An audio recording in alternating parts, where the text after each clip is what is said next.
against Israel that occurred earlier today. I can take just a few questions because this is an ongoing situation and I need to get back to my desk. Today, Iran launched nearly 200 ballistic missiles towards targets in Israel. The United States military coordinated closely with the Israeli Defense Forces to help defend Israel against this attack. U.S. naval destroyers joined Israeli air defense units in firing interceptors to shoot down inbound missiles. President Biden and Vice President Harris monitored the attack and the response from the White House Situation Room, joined in person and remotely by their national security team. We are still working with the IDF and the authorities in Israel to assess the impact of the attack. But at this time, and I stress at this time, we do not know of any deaths in Israel. We are tracking the reported death of a Palestinian civilian in Jericho in the West Bank. We do not know of any damage to aircraft or strategic military assets in Israel. In short, based on what we know at this point, this attack appears to have been defeated and ineffective. This was first and foremost the result of the professionalism of the IDF, but in no small part because of the skilled work of the U.S. military and meticulous joint planning in anticipation of the attack. We are also aware of reports of a terrorist attack in Jaffa that took the lives of a number of Israeli civilians and wounded several others today. Our condolences go out to the families of the victims and to the family of the Palestinian civilian in Jericho. Obviously, my update here is based on early reports, and we reserve the right to amend and adjust as necessary as we gather more information. The word fog of war was invented for a situation like this. This is a fluid situation. We will consult with the Israelis on next steps in terms of the response and how to deal with what Iran has just done, and we will continue to monitor for further threats and attacks from Iran and its proxies. We are particularly focused on protecting U.S. service members in the region. And with that, I'll take just a few questions. Yeah. Thanks, Jake. Is the administration making any preparations to evacuate U.S. citizens from Lebanon or elsewhere in the region? We have been very clear for some time now that U.S. citizens should avail themselves of commercial means to depart Lebanon, given everything that's going on. We have said that from this podium, from multiple podiums. We continue to say that, but we have not begun triggering a non-combatant emergency evacuation, a NEO, and do not have an intention to do so at this time. If that changes, we'll let you know. But we continue to reinforce the point.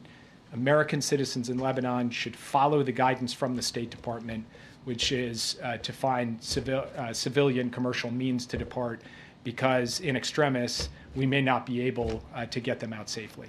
Yes. Thanks, Jake. What is the U.S. view on whether Israel should retaliate, and what is your concern about this leading to a wider escalation of war in the region? We've had some initial discussions with the Israelis in the aftermath of this at the military level and also at the White House to Prime Minister's office level. We'll continue those conversations in the hours ahead. I'm not going to prejudge or get ahead of anything. We want to have some deep consultations with the Israelis, and I'll have more to report to you after we get the opportunity for deeper discussions. And escalation in the region? Obviously, this is a significant escalation by Iran, a significant event, and it is equally significant that we were able to step up with Israel and create a situation in which no one was killed in this attack in Israel, so far as we know at this time. We are now going to look at what the appropriate next steps are to secure, first and foremost, American interests, and then to promote stability to the maximum extent possible as we go forward. Yeah. Back in April, the president's message to Israel was to take the win when the U.S. and Israel were able to intercept the barrage of Iranian missiles. Is he recommending a similarly limited response this time? I will not, from this podium, share the president's recommendations. He will have the opportunity to share them directly. We're going to have, as I said, ongoing consultations with the Israelis this afternoon, this evening. It is too early for me to tell you anything publicly in terms of our assessment or in terms of what our expectations are of the Israelis or the advice that we will give them. So will he be speaking to Prime Minister Netanyahu today? I don't have anything to announce from this podium, but I can tell you that he is tracking this minute by minute. We are very much deeply in touch with the Israelis, and insofar as we have calls to read out, we'll make sure to read them out with you. Just last question, then I'll turn it over. Thank you, Jake. In April, after Iran struck Israel, the U.S. issued a number of sanctions as a consequence. This morning, the president said there would be severe consequences if Iran carried out this attack. What are those consequences, and are they more severe than sanctions? Totally legitimate question, and that answer will come based on the conversations and consultations we have with our Israeli counterparts. It's too soon for me to stand before you today and give you an answer. What I can tell you is this. We are proud of the actions that we've taken alongside Israel to protect and defend Israel. We have made clear that there will be consequences, severe consequences for this attack, and we will work with Israel to make that the case. Thank you very much. Thank you. Thank you, Jake. Thank you, Jake. Okay, on to the rest of the programming here. This morning, President Biden was briefed by his Homeland Security Advisor, Liz Sherwood-Randall, on the latest impacts of Hurricane Helene, and this afternoon he will receive an interagency briefing on the Hurricane Helene response and recovery efforts. At the President's direction, the Biden-Harris administration continues to use every tool available to get assistance and resources to the communities that need them the most. Yesterday, the President approved a major disaster declaration for Georgia, which will unlock additional assistance to help those recovering. This is in addition to the major disaster declaration swiftly approved by the President following requests from North Carolina, South Carolina, and Florida, as well as requests for emergency assistance across 7 states. Tomorrow, the President will travel to Raleigh, North Carolina, where he will visit the State Emergency Operations Center to meet with local officials and also first responders. And the Vice President will travel to Augusta, Georgia tomorrow, and will then head to North Carolina in the coming days. As of today, thousands of personnel from across the federal workforce are deployed and supporting state-led Hurricane Helene response efforts across the 6 affected states, including over 1,200 personnel in North Carolina. Still, there is more work to be done, and the Biden-Harris administration will be there for these communities every step of the way. Now, as you can see, we also have Secretary of Homeland Security, Alejandro Mayorkas. Thank you, Karine, and good afternoon. Before standing at the podium, I was at FEMA's National Operations Center being briefed by our personnel as well as state emergency personnel. I thought it very moving and very telling that North Carolina's Emergency Management Director described Hurricane Helene as catastrophic and noted the fact that numerous towns situated along the river had virtually disappeared, had been completely destroyed. In fact, Hurricane Helene is of an historic magnitude. This many states hit this hard. The wind field of the hurricane stretched 350 miles from its center. More than 100 fatalities have been reported, hundreds and hundreds of homes and businesses destroyed. Our hearts break for those who have lost loved ones, and we pray for the swift assistance and rescue of those who are currently missing. We are in different phases of a post-hurricane environment depending on the state and the location within the state. In some areas, we are still in search and recovery, search and rescue operations. In others, we are, in fact, in the response and recovery phase. I thought I would give you some of the latest statistics based on the briefing that I received. And I should say that these numbers are, as you can all well understand, quite dynamic and fluid. They change minute by minute and hour by hour. But just as devastating as the hurricane has been, the response of federal, state, and local authorities has been extraordinary. We have more than 2,000 federal personnel dedicated to this effort. On the ground, we have more than 1,200 urban search and rescue personnel. FEMA staff deployed, over 1,200.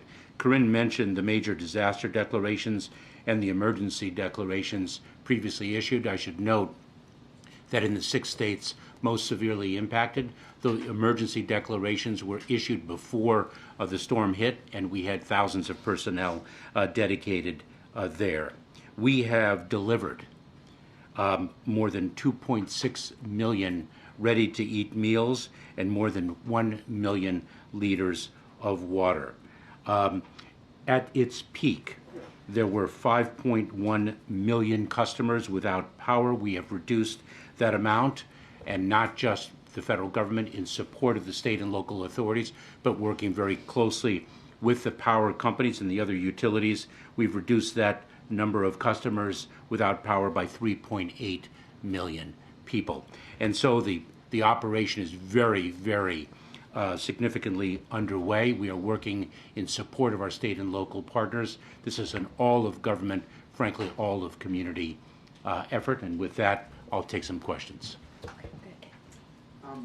With regards to how many were unaccounted for, yesterday Liz said about 600 were unaccounted for. Do you have an updated number on that? We do not have an update, but that work is still underway. And I know, for example, within the Department of Homeland Security, the Coast Guard has recently rescued approximately 21 people through their patrols. And there was also discussion yesterday on whether resources may have been better pre-positioned in other parts of the country. There were many assets in the Big Bend region of Florida, some in North Carolina, but should the government have pre-positioned more in the North Carolina area? Well, we actually pre-positioned our personnel, and state and local personnel were pre-positioned in all 6 of the most heavily impacted states. This is an historic hurricane. It reached not only industrial areas, but of course, as we also poignantly see, rural areas as well. Yeah, thanks, Karine. Liz yesterday, focusing on the pre-positioning here before the storm, said that it was focused on the Big Bend region of Florida. So what pre-positioning was taking place there that wasn't taking place in the North Carolina, Western North Carolina area? Remember that the pre-positioning of assets, to include personnel as well as equipment and the like, also depends on the terrain and the access points. And so we pre-position where we think the impacts are going to be greatest. And we have seen the impacts hit mountainous regions that are inaccessible. We now have roads destroyed. There is a significant amount of mud. We understand that people are still situated in the mud, and therefore we cannot undertake debris removal until we are assured that the search and rescue operation has been completed. We have to be very careful about the lives that still can be saved. Well, what sorts of things was done in North Carolina before the storm came? Like, what was the federal presence there, emergency-wise? I don't have the specific numbers of the personnel already situated, but we can get you that data. Thank you, Secretary. Despite all the proactive things that the federal government did and its response, the sentiment, according to my colleagues on the ground from people, is that the federal government is not doing enough to help.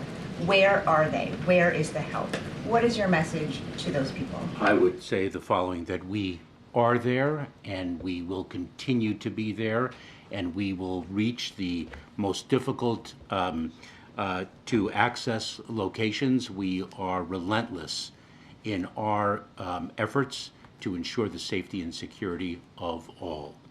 And as Karine pointed out, we will be there for the long haul as well. And I must pay tribute to the heroic men and women, not only of the Federal Emergency Management Administration, but throughout the federal government and throughout the state and local enterprise.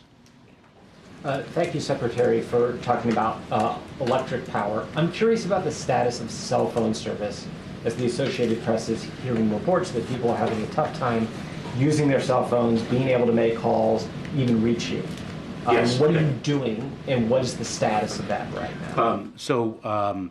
In fact, communication has been difficult in a number of areas, if not impossible. A great deal of infrastructure has been demolished. We are working with the private communications companies as well as the FCC to ensure that we can rebuild communication towers. We have, for example, deployed 50 Starlink satellite systems to help with the reconstruction of that infrastructure. You mentioned that there are roads that have been destroyed. There are places that are so hard hit that it's hard to get to them right now. The president mentioned land bridges yesterday and working with the Defense Department. Can you talk about what the effort is right now to get to some of those hard hit areas and what the timeline is looking like to reach the people that are in need there right now? So this is at the President and Vice President's direction an all-of-government effort. So it's not only by land, but we have deployed air assets. The Department of Defense has been of extraordinary assistance. I don't recall exactly the number of Army Corps of Engineers that have been deployed. I think it's close to 6,000. So it's an all-of-government effort to reach individuals, not just by land, but by air as well. And how quickly do you anticipate getting to some of those areas that have been cut off because of the roads being flooded? As quickly as we can. Start wrapping up. Go ahead, Jim. Thank you, Karine. Mr. Secretary, do you have a sense of how much money it's going to cost, A, to do this relief effort, and B, to do the rebuild effort once we get there, and how much of that will be covered by insurance companies, and how much will be covered by the government? So this is a multi-billion-dollar undertaking. In terms of the search and rescue and the response, I should note that we already have approved approximately $1.7 million in individual assistance that individuals will be able to access. I believe it'll be as early as tomorrow. It is a direct deposit into their accounts.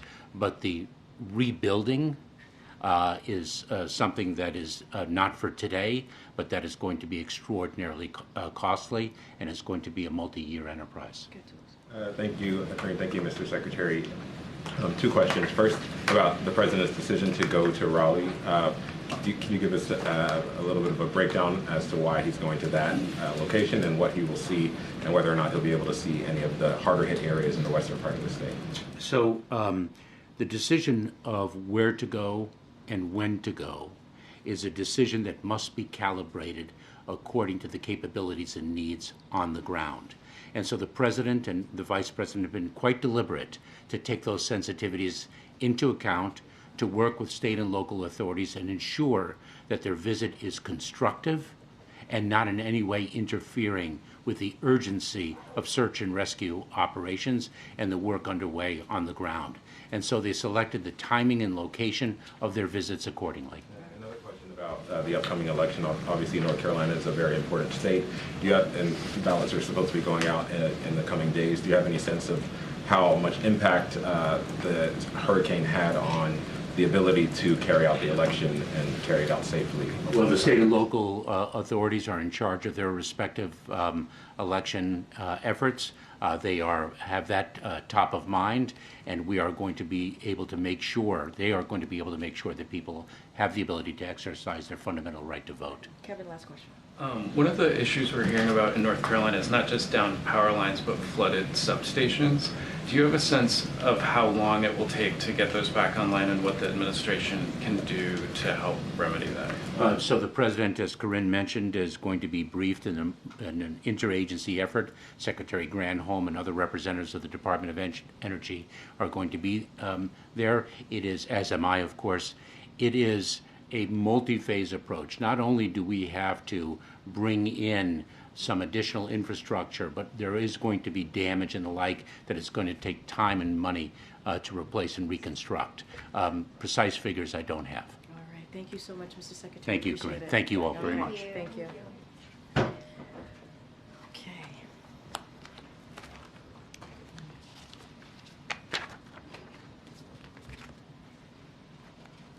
I do want to give some stats, some additional stats, so that you all have this.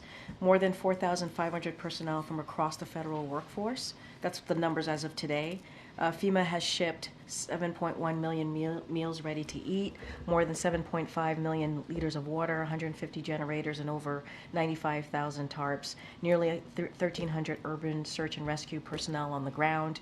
The Department of Defense has 30 high water trucks and 22 helicopters. So just wanted to make sure you guys have that. Those are the numbers as they are today, the most accurate. And I just have one more thing at the top, and then I'll go to Josh to kick us off. So collective bargaining, as you hear us say many times before, is the best way for workers and companies to reach a fair deal. including one that gives workers the pay and benefits they deserve. It's important that both parties come to the table and negotiate in good faith, as we talk about, is what we're seeing with the ports situation.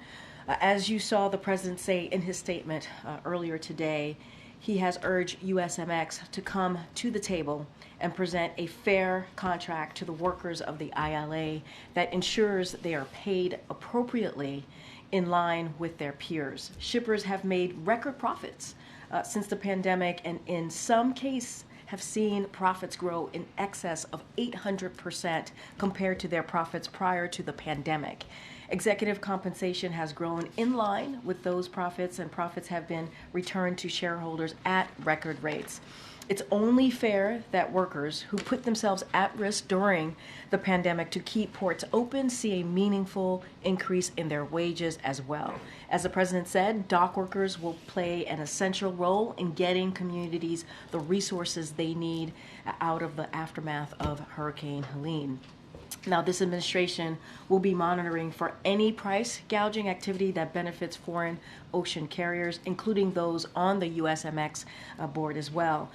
It is time for USMX to negotiate a fair contract with the longshoremen that reflects the substantial contribution they've been making to our economic comeback. And with that, Josh, it's good to see you. Good to see you.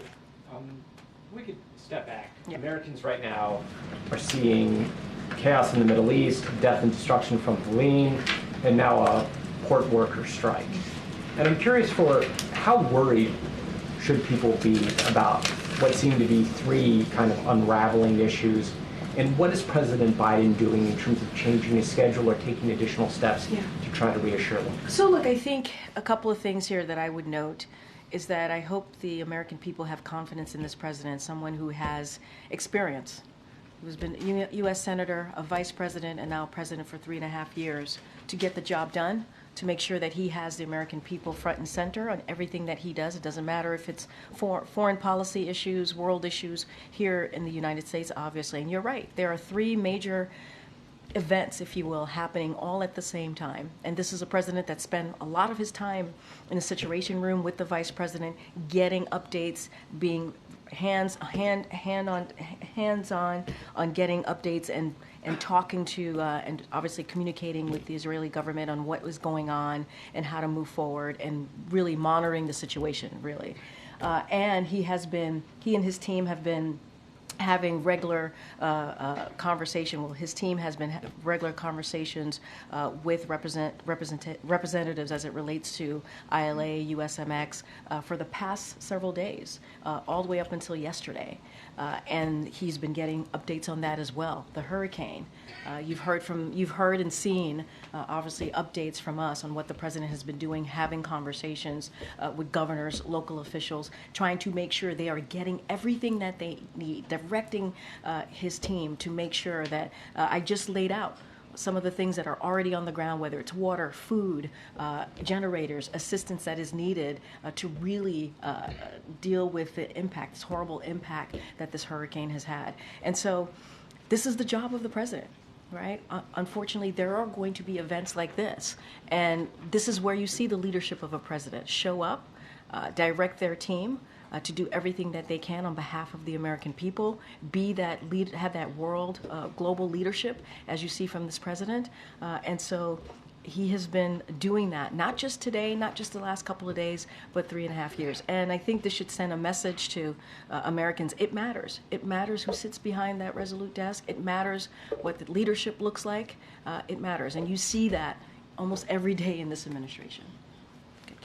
You had mentioned that the vice president is finalizing a trip potentially to North Carolina later. The president had mentioned he might go to Florida and Georgia later this week. Is there any more you can give on that? I don't have anything more to share on that. Obviously, our big thing is always to make sure that we don't take away from the emergency operations on the ground. We want to make sure it's the right time to go.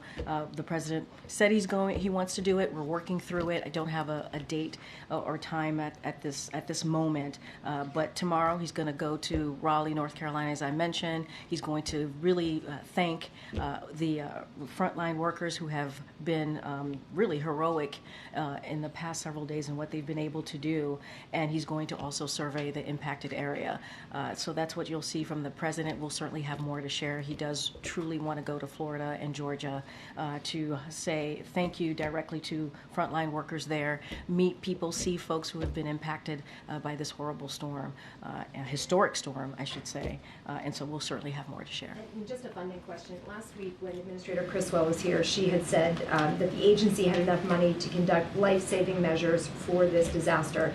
Days later now, given the scope of the damage and that large number of people still unaccounted for, the Homeland Security Secretary said that there's still search and rescue operations in many places. Is there still enough money for life-saving measures for this particular disaster? So I would let FEMA speak to that directly. My understanding is I don't think anything has changed from when the FEMA administrator was here just this past Thursday. But I think what's important to note is we are going to be in touch with state and local officials to ensure that they have everything that they need in this time, in this moment, all the federal assistance, all the federal resources. We are committed to that. Obviously, we had presented Congress with a robust funding request that did not make it into the CR. We are obviously disappointed by that. And so those conversations are going to continue. We want to see Congress act. As we can see, just what we've seen from the past couple of days, it is important to have federal assistance for Americans who have lost everything, Okay, Jeff. Karine, briefly back on the topic of the Middle East. Did the United States have a heads up from Iran that this missile strike was coming? And if so, what channels, through which channels did you receive the heads up? As you know, there are conversations that we have and that are not necessarily. Here's what I can say. I'm not going to speak to private diplomatic conversation. I'm not going to get into that. What I can say is that what you saw today, what you heard from Jake Sullivan, is that we are going to continue to be there for Israel, to defend Israel. They have the right to defend themselves. What you saw today, what's happening, the developments of what you saw today, and what you heard from the president directing the Department of Defense to make sure that we assist Israel and what we in the operation that we saw coming from Iran. You heard from us earlier today, you heard from the president, and so we're going to continue to make sure that we are there to defend Israel, and we are committed. As you heard from Jake as well, there will be consequences. This is an ongoing, developing situation, and so you will hear more from us. I'm not going to get into any intelligence or any diplomatic conversations that we have from here. Okay, Kevin. When it comes to the dock workers strike, should Americans be prepared for shortages of goods? So, look, I know that there's been a lot of reporting on that, on the impact that this will have on the economy. And so, look, what we see and how we see this moving forward as it relates to the economy and potential impacts is that we're going to continue closely monitoring the situation. We're going to what this could have potentially on the supply chain impacts, assessing ways to address any concerns if necessary, and the president and the vice president, as I said at the top as well, are being briefed. They were briefed on the agency assessments that show limited impacts on critical consumer needs at this time, including in the important areas of fuel, food, and medicine. And so the president has directed. Remember, he started the supply chain disruption task force very early on to deal with what we saw related to the pandemic. And so they're going to meet every day. This task force still exists. They're going to meet every day and prepare to address potential disruptions if necessary. And so we are engaged extensively with labor industry, state and local officials, ocean carriers, and rail and truck companies, including multiple meetings with retailers, grocers, manufacturers, and agriculture. So this is something when it comes to the supply chain, as we obviously, as I just mentioned, the president started the task force. We are taking this very seriously, and we're going to monitor this very closely. Thank you, Karine. Yesterday, when the president was asked whether he was aware of a limited ground operation into Lebanon by Israel, he said, "I'm more aware than you might know." Can you elaborate on what he meant? Did the president play a role in determining the size and scope of that ground operation? No. I mean, this is, when it comes to any military operations that Israel has, IDF, it is for them to speak to. It is for them to come to their determination of what that looks like. What we have been very clear about is that Israel has the right to defend itself against Iran-backed groups, including Hezbollah, Hamas, and the Houthis, and we have always been clear about that. We understand, as I've stated, and I'll give a little bit more today, the Israelis will be conducting limited operations to destroy Hezbollah infrastructure that would be used to threaten Israeli citizens, and this is in line with Israel's right to defend itself and its citizens and safely return their civilians to their homes. So we support that right to defend themselves against Hezbollah and all of Iran-backed groups, and we've been very consistent about that, and will continue to be so.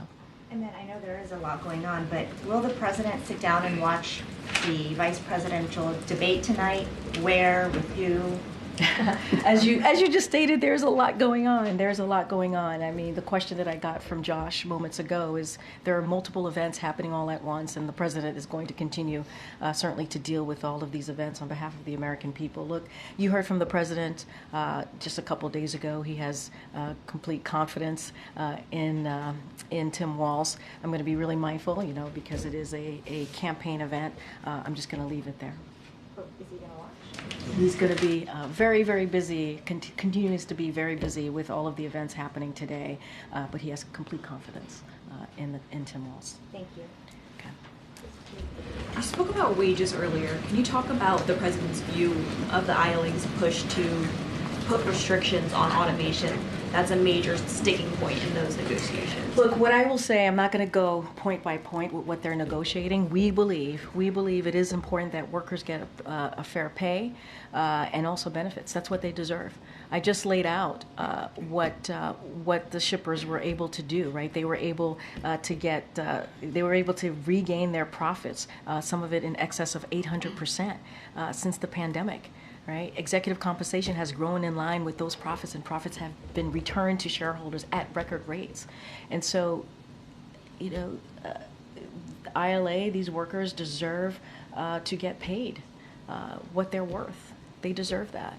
They put their lives at risk during, they worked, they had to work during the pandemic to keep ports open. That was not an easy thing to do. They put themselves at risk, and so now they deserve fair wages. Yep. But anything particularly about technology? They're concerned that I hear the question.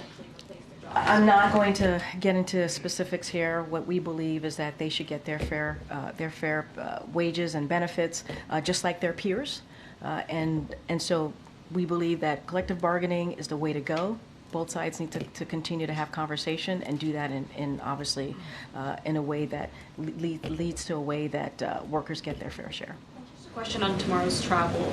Why isn't Harris traveling with Biden, since she will be going to North Carolina, as you said, in the coming days? Well, she's going to Georgia, so the president's going to do North Carolina, South Carolina, and she's going to go to Georgia. So I think it was a way to make sure that we cover all fronts, and then she'll go to North Carolina in upcoming days.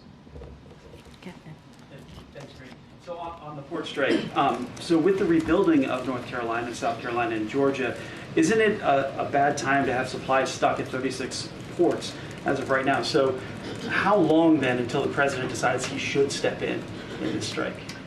So a couple of things. According to FEMA, the strike is not impacting the relief of recovery efforts at this time because supplies were pre-positioned. You heard the FEMA administrator mention this just last week. You heard that from the secretary just moments ago. So any specifics on that, obviously, I would refer you to them. Look, we have a supply chain disruptions task force. They're going to be monitoring the situation. There's a reason why the president put that together, to assess the supply chain, and so they're going to be there to work with any potential disruptions. But I in your question to me about when is the president going to be involved, the president's message has been very clear. I just laid that out for one of your colleagues. We've been very clear when it comes to these types of moments here, that labor, when it comes to negotiating, there needs to be collective bargaining is incredibly important. Workers need to get their fair share. They need to get what they deserve, pay benefits, wages.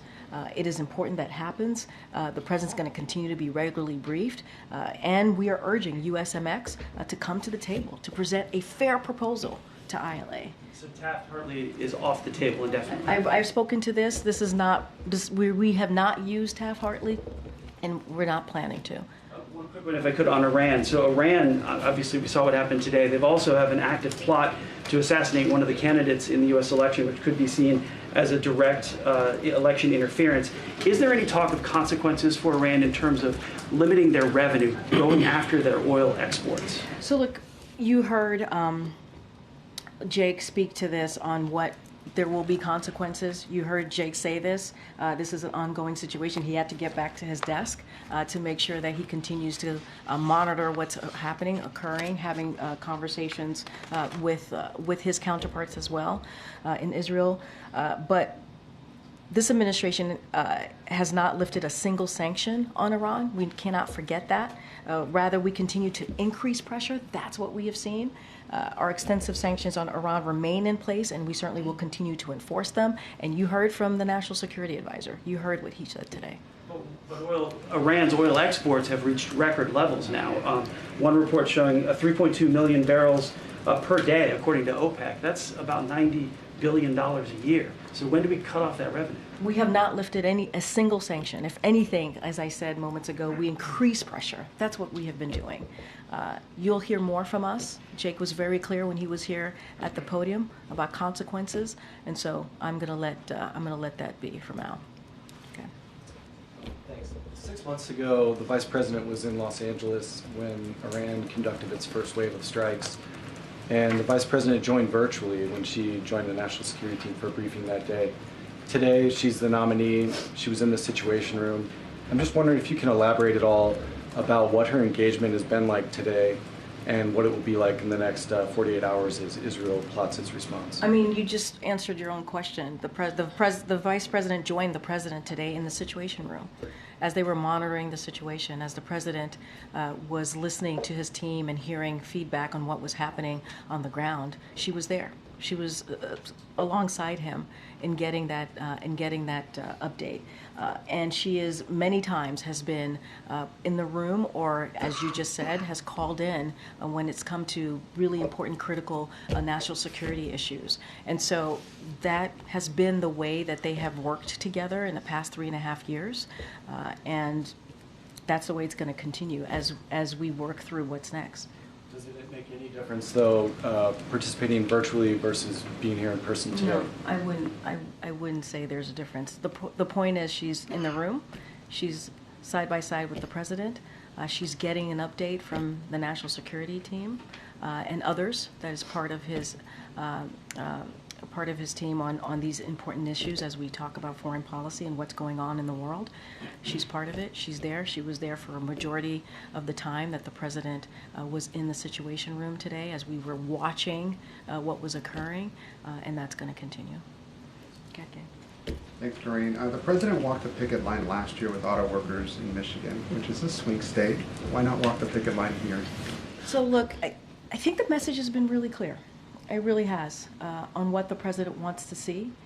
We've been very clear about making sure that there is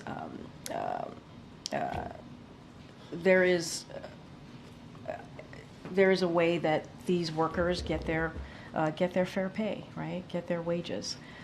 And the President's team has been having these conversations, Secretaries Buttigieg and also Secretary of the Department of Labor and also NSC Director Lael have been having regular communications, and we've made our message really clear on collective bargaining, how important it is, and how USMX needs to come to the table and present a fair proposal to ILA. Outside of that, I don't have anything else to share, but I think we've been loud and clear on what we want to see and what we believe the workers deserve. Has the administration been as involved in this strike as it was during the UAW strike? So let's not forget there's been multiple strikes, right, over the last 3.5 years, and we've been pretty consistent and pretty steady. The president has been called the most pro-union president in modern history, if you will. And so we have delivered our message directly to USMX. We have been very, very clear. And also the other senior officials that I listed, it's been very clear. We've delivered those message, and we have been in touch with both parties. And so we're going to continue to do that. And what we want to see is collective bargaining in the best way for the workers, to make sure they get their fair pay, to make sure they get the benefits that they deserve. During the pandemic, they did the hard work. They put their lives at risk to make sure that the ports were open. And let's not forget, these executives have made record profits.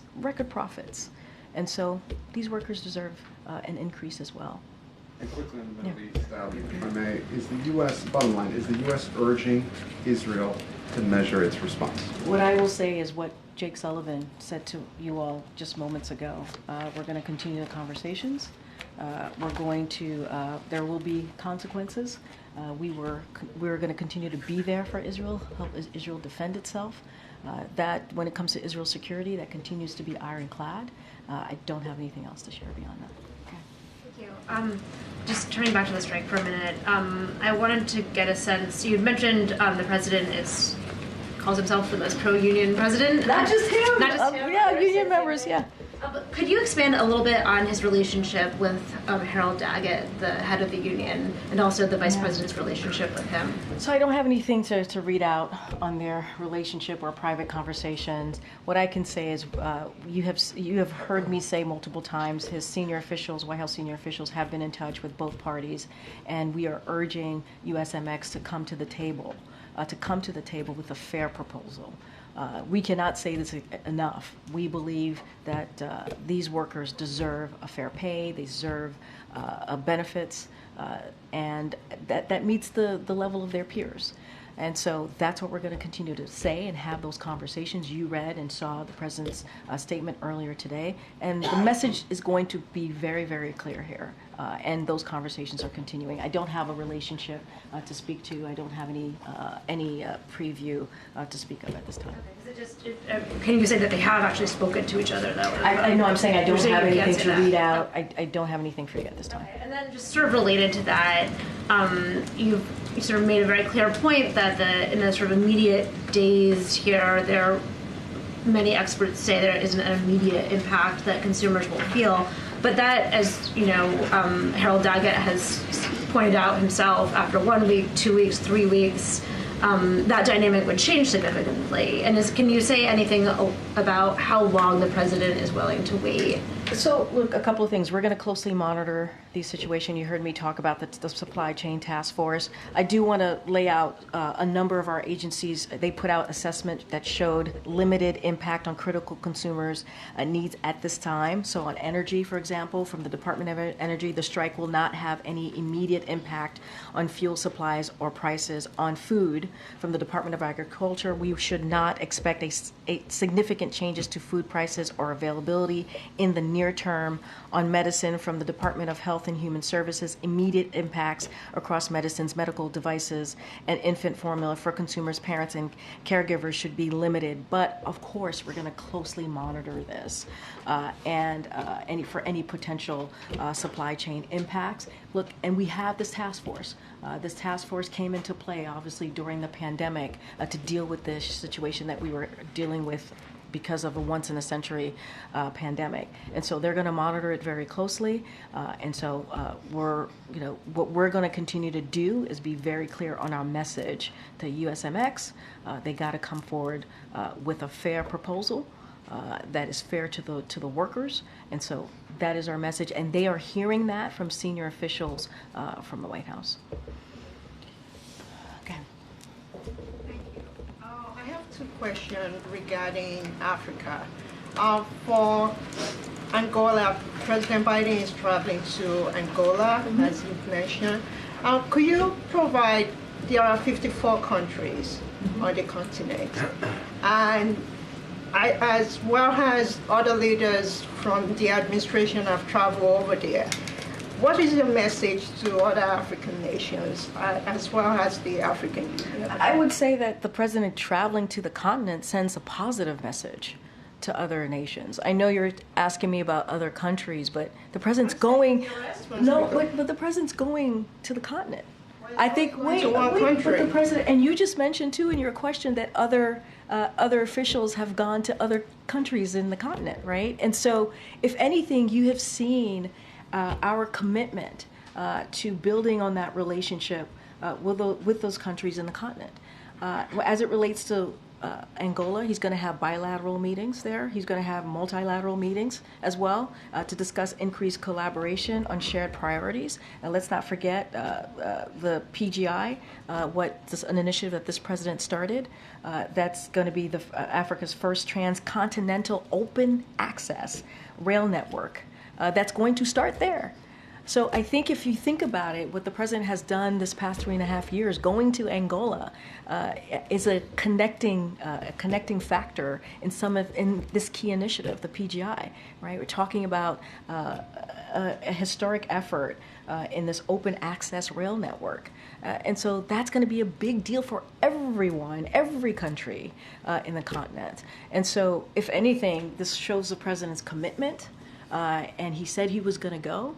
He's keeping that commitment, but it's not just that. He wants to make sure that we're advancing cooperation with the continent when it comes to the economy, right? When it comes to technology. And so that's what you're going to see from this president. My other question is, today is Nigeria's Independence Day. Do you guys have any remarks or any statements? I will talk to the National Security Council. I don't have anything to share with you at this time. Okay, all right. Go ahead, back in the back. Yeah. Ahead of tonight's debate between J.D. Vance and Tim Walz, there are reports that VA staffers have accessed their medical records at the VA. Would say that one more time. I missed that. That's okay. There are reports that VA staffers have accessed the medical records of J.D. Vance and Tim Walz, as there's rising interest in them as part of the election. Is that acceptable? There are medical records that were accessed by VA staffers on their medical records when they were of J.D. Vance and Tim Walz. Okay.